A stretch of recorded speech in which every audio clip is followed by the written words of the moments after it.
live in full color. From Television City in Hollywood, Chrysler Corporation presents Jack Benny, Liberace, Jayne Mansfield,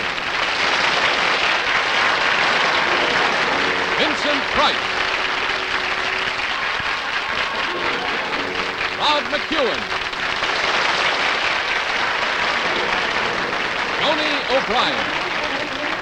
Starring in Shower of Stars. The brightest stars of Hollywood, brought to you by Chrysler Corporation, maker of the 5 great cars of the forward look. Plymouth, Dodge, DeSoto, Chrysler, and the exclusive Imperial. Chrysler Corporation, the forward look.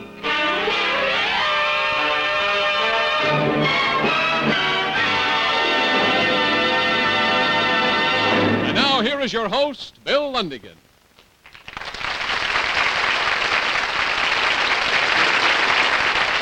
Thank you very much, ladies and gentlemen, and welcome to Shower of Stars.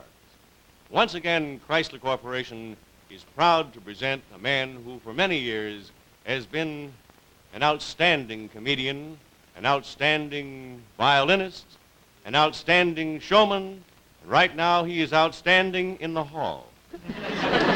Come in and sign in, please.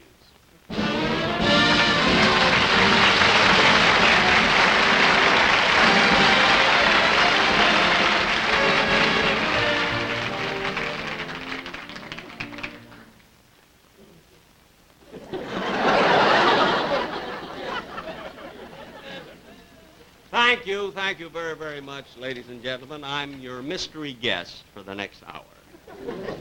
You know, this is the first Shower of Stars in 1957, and I must say that although I enjoyed the holidays, they really left me exhausted. I mean, you know, all those great, big, glamorous Hollywood parties, I'm glad they're over. I got so tired reading about them. You know, there's just so much your eyes can take. You know? But tonight, I believe we have a very good show. I hope so. And we have some of the most impressive guest stars that we've ever had. I mean, now, for music lovers, we have Liberace. For art lovers, we have Vincent Price. And for just lovers, we have Jayne Mansfield. And then from Universal International Studios, we have a very fine young actor by the name of Rod McKuen. He's 23 years old, and he reminds me very much of myself when I was his age, you see. Except that when I was 23, I was 32. And then from the Bob Crosby Show, we have the very beautiful and talented Joni O'Brien, who makes me wish that I were 23 again, you see. And of course, all of these artists get paid. You know, they get very, very good money, and I get a little myself. So I would suggest that the next time you go in to buy your Chrysler Corporation car, that you not only say that Groucho sent you, tell him Benny begged you.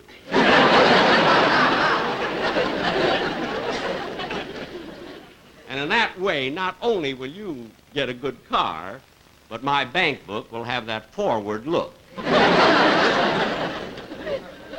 And now, ladies and gentlemen, from 20th Century Fox, bring you their newest glamorous star, Miss Jayne Mansfield.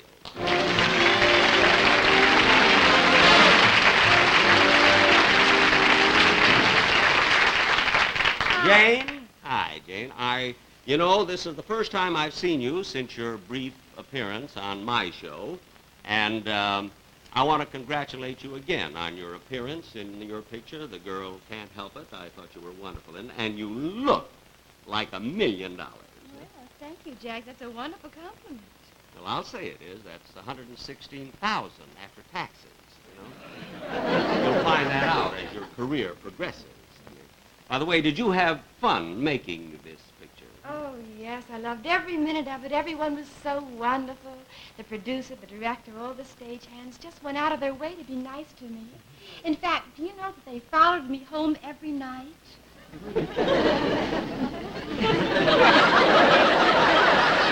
Well, of course, they have such a friendly bunch, you know, at 20th Century Fox. I noticed a couple of countdown fellas in the crowd, too. So did I. I wish you wouldn't walk quite that fast. I'm still out of breath. But tell me, Jane, what qualities does a man need to attract a very, very pretty girl like yourself? Take me, for instance. What would you expect of me, let me say? Oh, well, I'd expect you to be pleasant. Yes. Courteous. Yes. Considerate. Yes. Generous.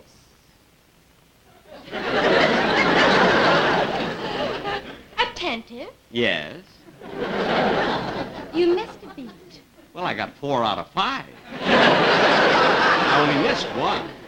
I know, but if you'd gotten that one, you wouldn't have needed the other 4. Now, wait a minute, Jane. You mean to say that a girl would only go out with me on account of my money or something? Oh, no, Jack. No, I wouldn't say that. Why, lots of girls don't even care about money. Yes, I've seen those girls, and they look like nothing. Well, you know, you go into a bookstore, you want to buy the best book, it'll cost you the most money. I don't want to buy. I just want to browse around.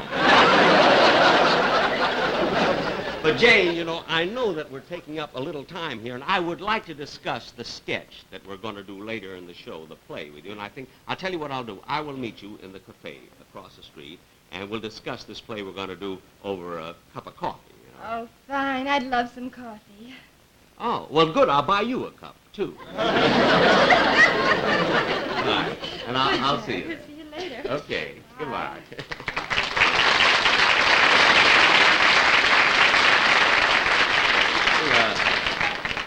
Wonderful girl, really. I've only talked to her 5 minutes. She already has me hooked for a cup of coffee.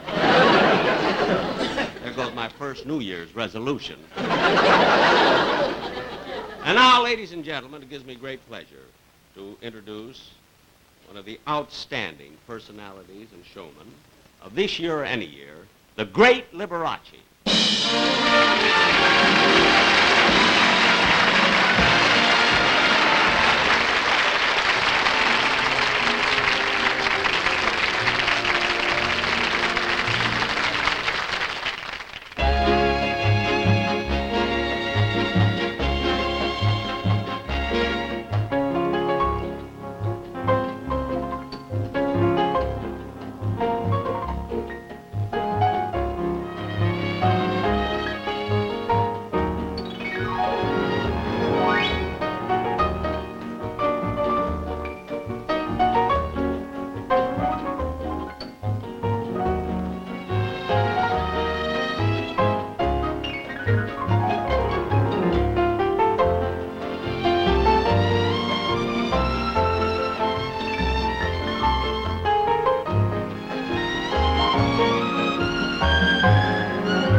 In just a moment, we'll return to the second act of Shower of Stars. And now your host, Bill Lundigan. Liberace! Liberace!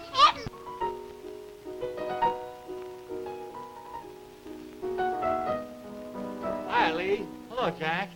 You know, I just got back in time to hear the finish of your number. It was great. Thank you.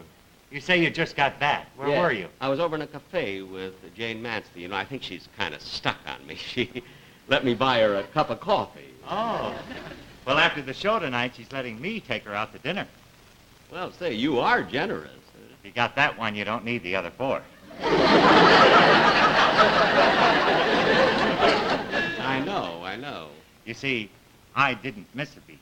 No. Say, by the way, where is your brother George? Oh, he's around here somewhere. George is so excited about the sketch. You know, it's the first time he's ever had a speaking part.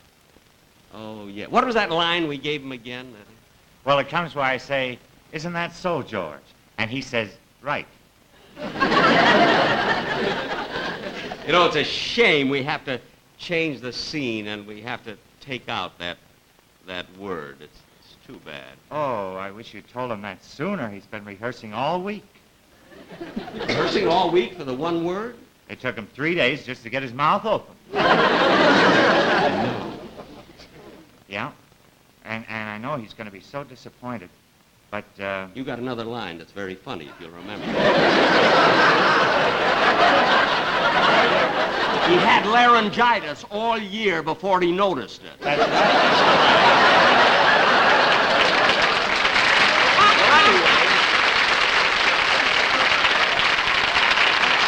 Somebody better get the laugh on this thing. Well, Lee, I'll tell you what. I'll call George out and I'll tell him about this change. Well, I'm sure glad you don't have... Oh, George! George, come here a minute, will you, please?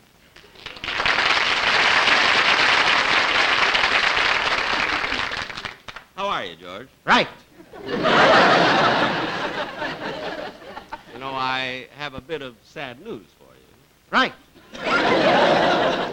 We had to change the scene, so we, had to take out your line. Right. Shame. He does it so well. She's brilliant. Well, he should know. Fellas, I have to introduce the next entertainer now, so you wait here, will you? And I'll just introduce... Right. Catching. Ladies and gentlemen, in introducing this next young artist, I want to say that he's already a very, very fine actor at the age of 23. And he'll soon be seen in his Universal International picture called Rock Pretty Baby. And he's not only an actor, but he's a singer, and he's a songwriter, and he's a poet and an author. The things that he does. Mr. Rod McKuen.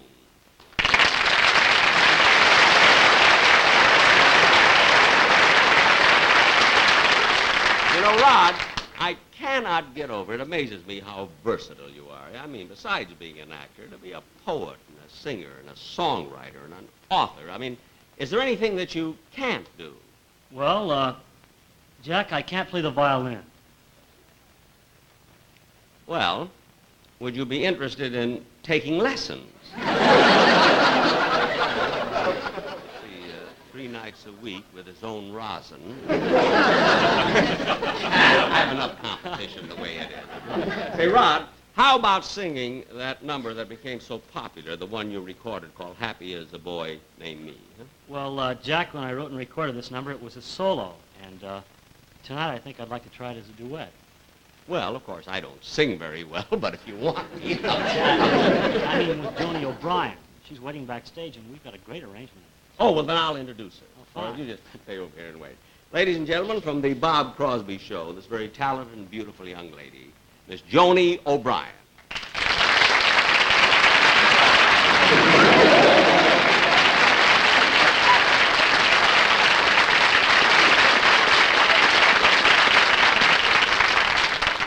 Talented, yes, but Bob, I introduced Joni. Well, Jack, Joni O'Brien has been with me for 3 years on daytime TV, and this being a nighttime television show and her first big break, I thought she'd feel a lot more comfortable if I were to introduce her. Oh, well, go right ahead. I'll just wait right over here then. Thank you.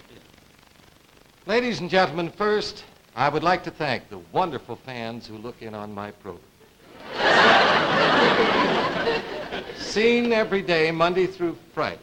I'd like to thank them for their very kind letters, for their loyalty, and for their grateful appreciation. It is very flattering to a performer like myself who's on the air so very often to know that I am ever welcome into your home. I have always tried to bring you the very, very best in musical entertainment. And your continued interest in the Bob Crosby program has proved beyond a shadow of a doubt that I have had some small measure of success. Who is he introducing? Himself. But I am not here to talk about the Bob Crosby show. I am here to talk about one of the entertainers on the Bob Crosby show. Oh, and if I must say this, I'm so proud of my show. It is so gratifying to an individual like me to realize that the work, the results of his energy and his efforts are so universally appreciated. Hey, Jack? Right.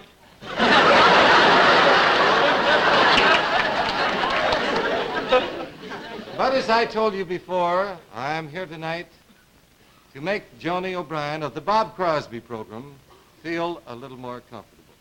Joni O'Brien of the Bob Crosby Show.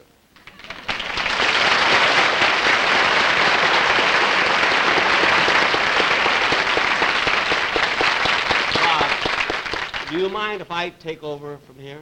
Well, if you think you can make it, Dad, go ahead. Be nice to her. Well, good luck, Joni. Thank you. Joni, would you like to sing a duet with Rod McKuen? Well, I'd love to. Well, go right ahead. He thought I couldn't make it.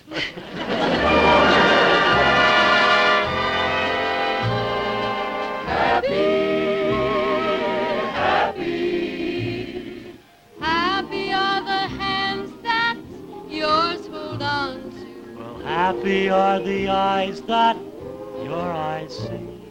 Happy is the girl that you belong to. Happy is a boy named me. Happy is a girl named me. Happy is the sky that shines upon you. Happy is the day that knows your sigh. Happy is a boy that you belong to. Happy, oh happy am I. Happy, oh happy am I. I never knew about spring before you came. I never knew what your smile could do. Well, now all the rivers are a-singing your name, and spring is so much the likes of you. Happy, happy, happy, happy. Happy are the hands that yours hold on to.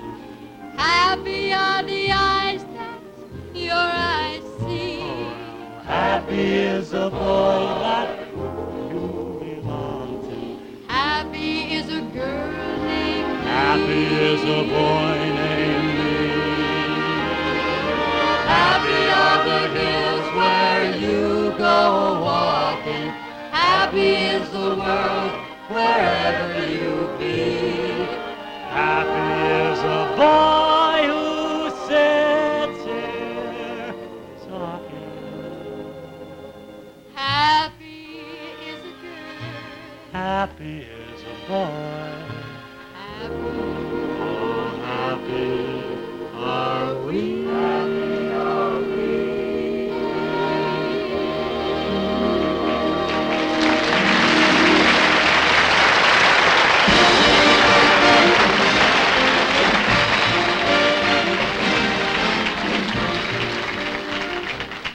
And now, ladies and gentlemen, we come to the cultural part of our program. Our next guest is that celebrated actor and art lover you've seen so many, many times on the $64,000 challenge. His contest with Edward G. Robinson and jockey Bill Pearson will go down in history alongside of the Lincoln-Douglas debates, the Dempsey-Purple fight, and the Georgie Jessel-Rita Hayworth romance. Here he is, that walking book of knowledge, Mr. Vincent Price.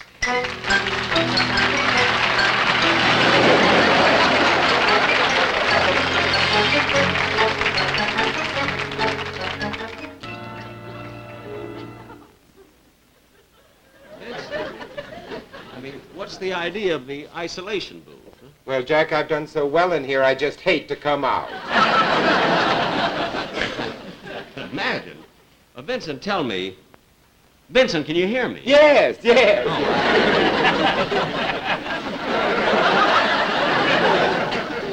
Vincent, I'm sure that our viewers would like to know how it feels being in an isolation booth. I mean, what are your views? Well, Jack, it's very cozy. There's a lot of privacy in here, and you don't have to worry about people dropping in on you. I look at it as my home away from home.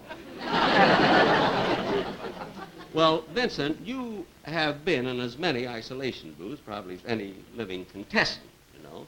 And have you any preference? I mean, is there any isolation booth that you like best? Oh, definitely, yes. I favor the mahogany above all other types. Of course, walnut is good and white oak isn't bad, but don't let anyone try to sell you a maple isolation booth. Oh, I won't. I mean, they'll never trick me into that. Well, I think we've milked this gag long enough. So you can come out. Jack, I'd rather not. You see, I suffer from agoraphobia. What's that? It's the opposite of claustrophobia. What's that? Well, rather than explain, I'll come out.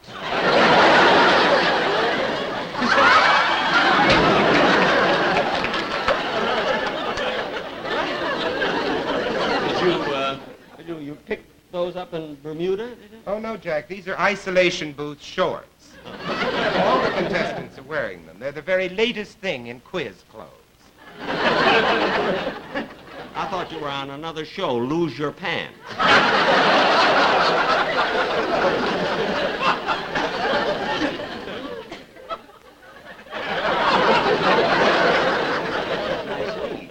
But they're lovely. Yes, I don't know what I would do without them, Jack. No, it must be a great help, to have the air, whipping around your knees when you're in there thinking of some hard, difficult question or something. Yes, I imagine. But, you really amaze me. I didn't know that you were that clever, that you knew so much about art. Oh, Jack, art has been my hobby all my life. In fact, you might say my perennially dedicated avocation. Well, you might say it. I wouldn't. Jack, do you collect pictures? Oh, a little. I mean, as a matter of fact, last summer I was in Rome, and I made a television film, which incidentally will be shown, this Rome film will be shown on my Lucky Strike show Sunday night, you see. And so, of course, while I was there, I collected a few pictures. Oh, did you happen to collect a Da Vinci or a Verrocchio or a Modigliani?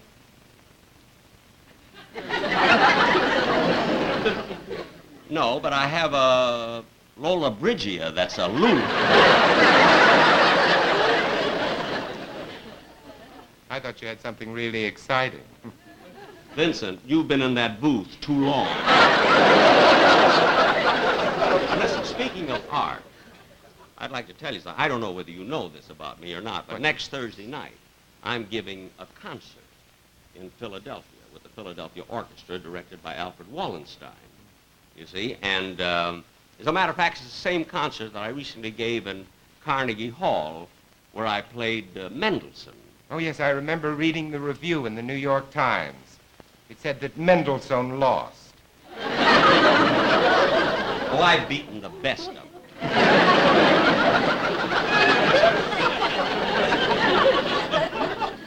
If I can make the weight, I'm going to take on Rimsky-Korsakov.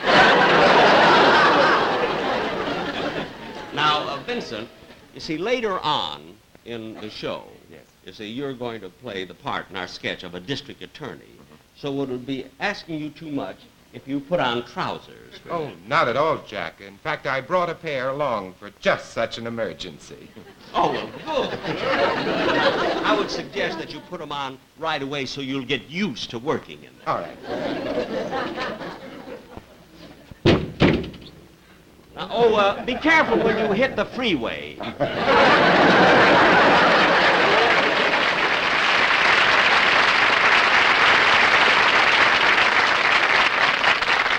I imagine that... But it's easy to find out for yourself why so many people are switching to the cars of the forward look. Visit your dealer this weekend and see how styling and engineering leadership has built more value into Chrysler Corporation cars. See, drive, and compare. Switch to the 1957 cars from Chrysler Corporation, Plymouth, Dodge, DeSoto, Chrysler, and the exclusive Imperial. Ladies and gentlemen, we now utilize the various and somewhat dissimilar talents of Jack Benny, Liberace, Jayne Mansfield, and Vincent Price in a stirring courtroom drama. We take you now to the courtroom where the trial is about to begin.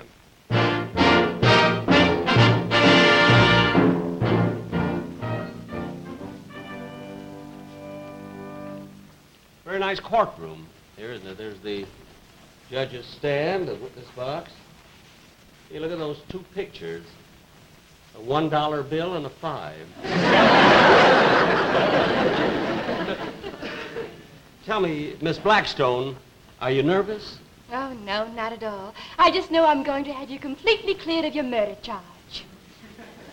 Good. Good. Yeah, tell me, Miss Blackstone, how did a pretty girl like you happen to become a lawyer? Well, I didn't want to be just a dumb blonde.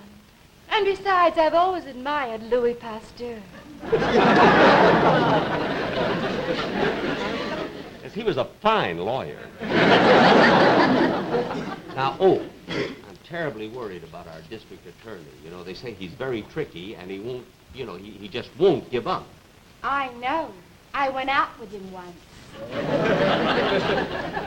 Well, Miss Blackstone, we meet again. Yes, Mr. Finster, I certainly hope you conduct yourself better in a courtroom than you do in a taxi cab. Well, I just wanted to tell you that we're in court now, and it'll take more than a slap in the face, a few scratches, and a loud scream to defeat me this time. Mr. Barkley, if you will change your plea to guilty and save the state the expense of a trial, I'll see to it that all you get is 50 years. 50 years? Yeah, I'll be 89 when I get out. Before or after taxes? Mr. Finster, you're in violation of every code of ethics and court procedure. I demand that you leave my client alone, or I'll make a motion for a mistrial. Very well, if that's the way you want it. But don't think a pretty face will save you. Thank you. Not yours, hers. Court attention. All rise. The Supreme Court of the State of California is now in session. The Honorable Judge Stanley Baldwin presiding.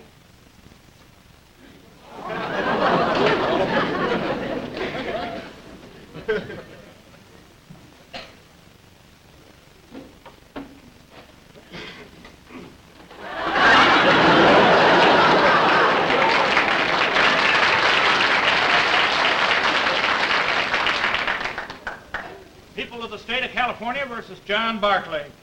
Is the district attorney ready? Ready, Your Honor. Is the defense ready? Not quite, Sidney. Take your time, dear. Your Honor, I object. Objection overruled. But, Your Honor. Shut up! People just can't take overruled for an answer, eh, George? Tell me, Miss Blackstone, how do you happen to know the judge so well? He's generous. Oh.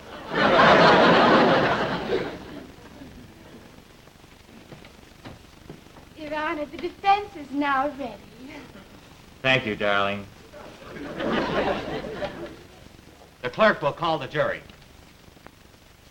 Jury will enter and be seated. The jury bothers me. Oh, no, don't worry. I picked every one of them myself, and I think they're going to be on our side.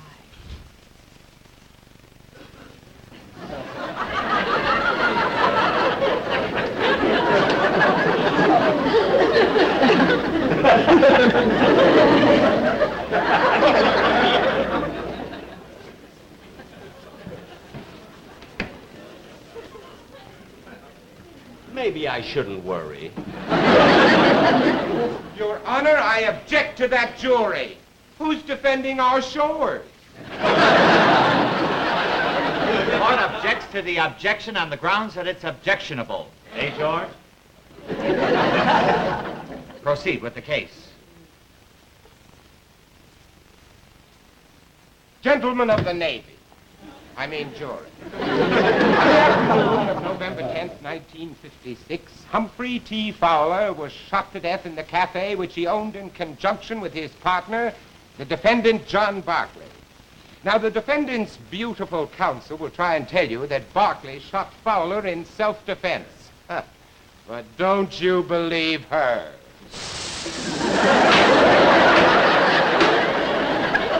While the court agrees and sympathizes with the jury, it must uphold the dignity and decorum of this jurisprudence.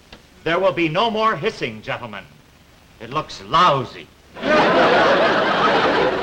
may call your first witness. Well, Officer Coleman, please take the stand. Mr. Barclay, I know we can't lose, but in case we do, could you please pay me my fee now? What do you want from me? First coffee, now this. Solemnly swear to tell the truth, the whole truth, and nothing but the truth? I do. Take the stand. Officer, will you please tell the court what happened on the afternoon of November 10th, 1956? I was in my prowl car. The time was 4:03. I got a 501 at 602 108th Street. I made the arrest at 4:07, was back on duty at 5:09. Can you please tell the court exactly what happened in your own numbers? Well, I got this 4:07 at 5:21 to proceed to 846 109th Street. That was the cafe. Mr. Fowler was lying on the floor dead. Now, did you see the defendant? Yes, sir. He was standing over the body with a smoking revolver in his right hand and his left hand in the cash register. Is it a crime to be left-handed? Your witness? No questions. In that case, officer, 23 skidoo. Now, if it please the court, I would like my client to take the stand.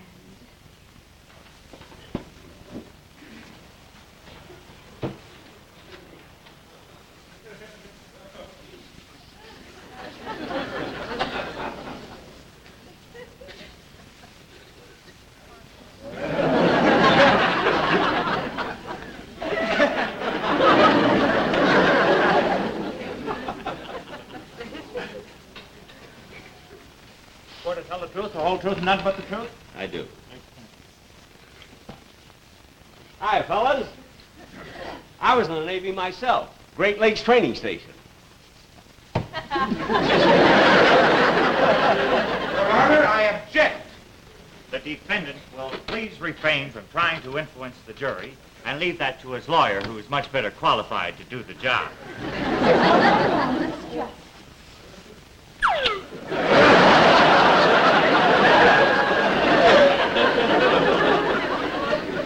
Sure is a lot better than traffic court, eh, George?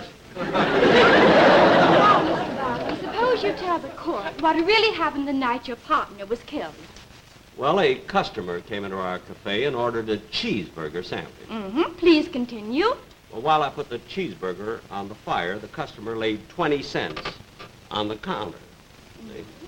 So I saw my partner ring up a no sale on the cash register and put the money in his pocket. And then what happened? Well, I felt that half of the 20 cents was mine, so during the struggle, my gun went off. Your witness? Isn't it a fact that the night before the murder you had a violent quarrel with your partner? Well, of course, it's no secret that there has been friction between he and I. You mean between him and me? Yes, between him and me. Well, anyway, I was in the other room there, laying down for a while, when all You mean of you a were lying down?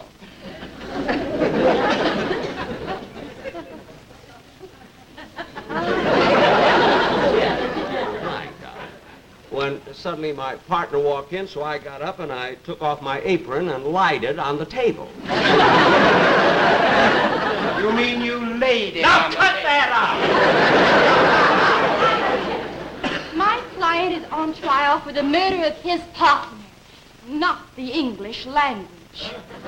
Objection sustained and overruled. The court must remain impartial. Gentlemen of the jury, as district attorney, it is my duty to prosecute the state's case against John Barclay to the limits of my ability. It is not the nicest thing in the world to send a man to his death in the gas chamber. It stings. But we must suppress our personal feelings and weigh the facts of this case in the cold light of reason. We must look upon the defendant, John Barclay, not as a fellow human, not as a member of our community, but as a brutal, callous, ungrammatical murderer. And so, gentlemen, when you go into that jury room, remember it is the duty of every individual to uphold the law, no matter what the consequences to the culprit may be, so that the safety of our system may be upheld. And, gentlemen, when you come out of that room, I beg you, I beseech you to bring back a verdict of guilty and wipe this blot from the escutcheon of society. Don't I remind you a teensy-weensy bit of Clarence Darrow?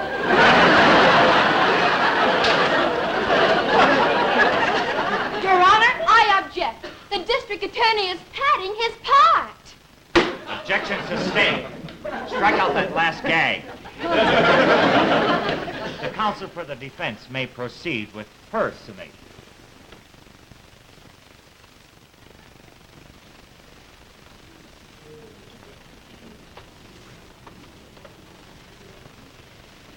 Boys, I'm not going to call you gentlemen of the jury because I feel that I know you all too well. Eddie, Joe, Steve, Tom, Dave, Mike, Pat, Sidney, Matt, Cyril, Herman, Julius.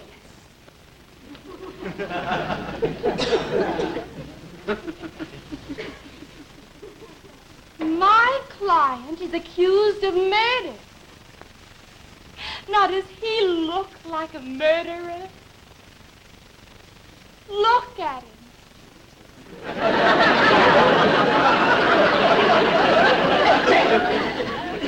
Look at him.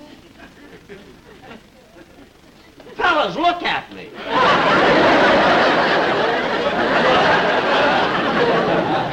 Oh, well, it's for my own good. Boys, I address you not only as a lawyer, but as a girl. A girl alone and beset by a cruel and heartless district attorney. Isn't it only fitting and proper that I should turn for help to 12 red-blooded American boys? The district attorney has strived to convict my client. He's used every trick shown us all his while. My client. Plain, hard-working, conscientious, law-abiding citizen. I want you to listen to him as he makes one last plea for his life.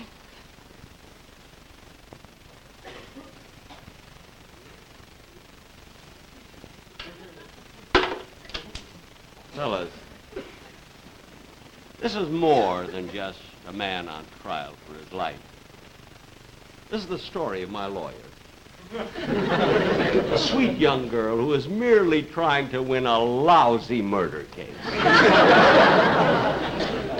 If you come in with a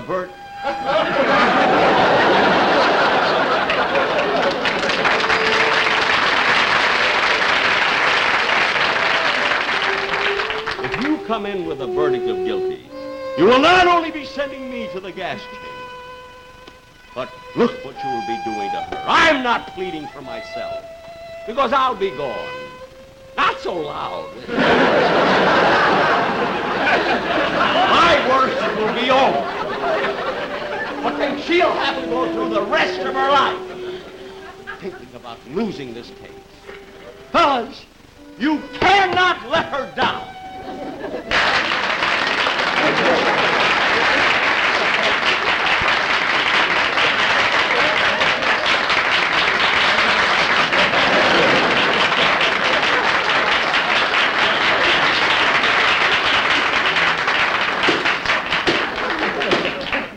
Gentlemen of the jury, you have heard the evidence on both sides, and I wish you would come to a speedy and just decision.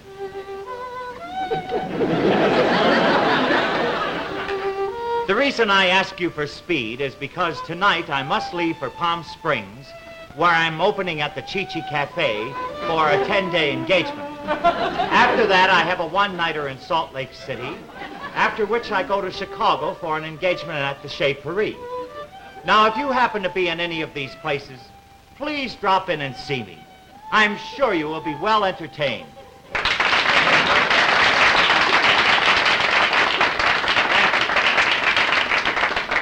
Thank you, gentlemen, and now will you retire to the jury room and come back with your verdict? Boys, you don't have to go into the jury room. Why don't the 13 of us just stay right here and give our verdict now? Right. That word was cut. Proceed with the verdict. Your Honor, we, the jury, find the defendant not guilty. Hooray for the United States Navy. Hooray! Hooray! Hooray!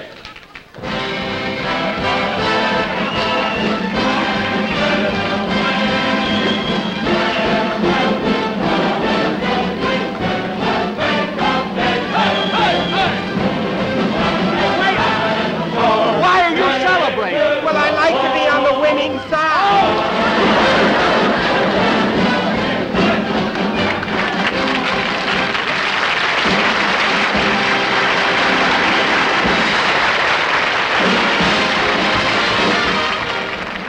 In just a moment, you'll meet Sylvia Sidney, Leif Erikson, June Lockhart, and Cameron Prudhomme in a preview of next week's exciting climax program.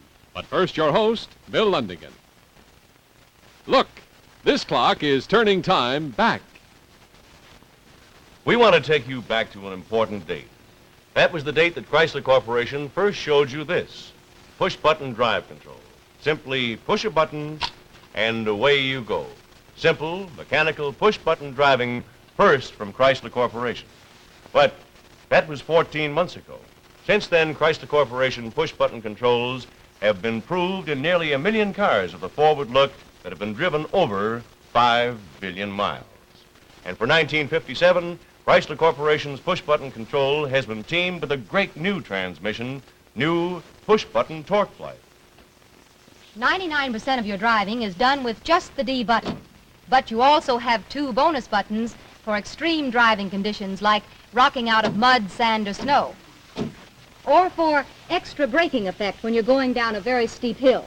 This new, more advanced push-button control is yours with push-button torque flight, the best combination of smoothness and acceleration in cars today.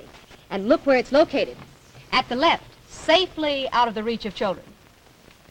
This coming weekend, make a date with your dealer to try new push-button torque flight. It's another example of Chrysler Corporation's engineering leadership. Remember, only Chrysler Corporation makes push-button driving available to you in every model, in every price range. Ladies and gentlemen, next on Climax, the gold dress. It's the compelling story of a woman's love which endures even after her death. Sylvia Sidney plays the part of Luella Wheaton, the possessive heiress who refuses to let death end her love for Richard Carmichael, played by Leif Erikson. Luella, there's something I've got to say. It's terribly important that I say it now. I'm going to marry Janice Marshall. Richard, you can't. You belong to me. I'll never let you go, never. June Lockhart as Janice Marshall, the girl Richard loves, also warns him of Luella's sinister power. Don't you know, Richard, Luella's dangerous. She's trying to possess you. Oh, Richard, once and for all, I want you to leave her.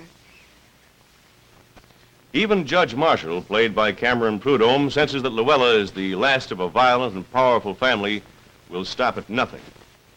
Luella, you know that your family, the Whedons, never let go, not even in death. There's no power in the world that can keep Richard from you. Next week on Climax, Stephen Vincent Benet's famous story, The Gold Dress, starring Sylvia Sidney, Leif Erikson, June Lockhart, Cameron Prudhomme. Incidentally, to you folks in the Washington, D.C. area, I'll be at your auto show tomorrow and Saturday and hope that you'll drop in and say hello. Now, this is Bill Lundigan saying thank you and think twice when driving. Once for the other guys.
Coming on Climax, January 24th, Circle of Destruction, starring Dale Robertson, Beulah Bondi, Skip Homeyer, Joe Mantell, Karen Steele, and featuring Harry Belliver and Peggy Morris.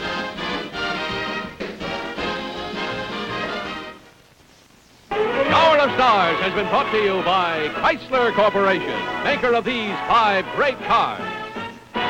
Plymouth, Dodge, DeSoto, Chrysler, and the exclusive Imperial. The Forward Look, Chrysler Corporation.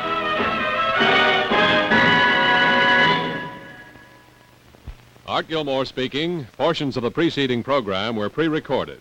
Shower of Stars has been selected for viewing by our armed forces overseas and is a CBS television network production. For Playhouse